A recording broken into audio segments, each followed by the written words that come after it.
Sam, you're here to talk to the IBMISPS group about neural hospitality. Right. So what brings you to this group, and what is neural hospitality?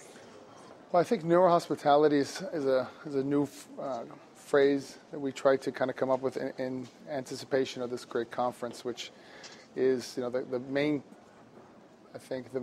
intention of the conference was cross-discipline. How do you take so many different disciplines from the medical field or from the NASA program with the military, and how do you best utilize it with the synergies, the apparent synergies, right. the low-hanging fruit of all these amazing technologies, and how do you affect the average person in the sense of medicine in this particular case.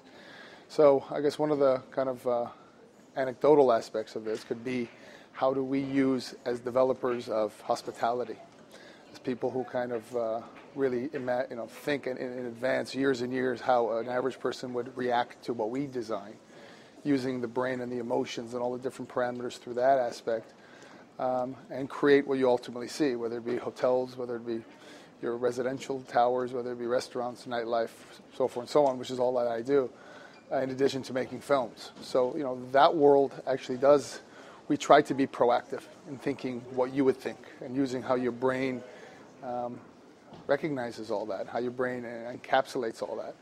And, I think Babak, through this great host of amazing neurologists, it gives them a different perspective, another perspective, maybe not so scientific, but equally as hopefully apparent.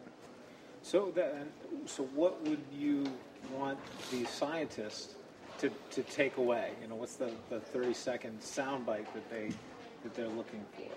Well, I think as such an important and serious aspect of what they do every day, hopefully they get to realize that, kind of the layperson, and as we like to call, in our world, a very artistic perspective, affects us and affects them. And the more they get to add science to our art, the more we get to institutionalize this and be able to, replicate the one kind of thought that we have in different aspects around the world. So, and ultimately, the overall guiding 30,000-foot, hopefully, takeaway from this is that through the hospital aspect, through the four walls of a hospital, it's not just about how you're treated or the medicine or the latest technology, but it's the effects of the human being while they're waiting there to get those treatments.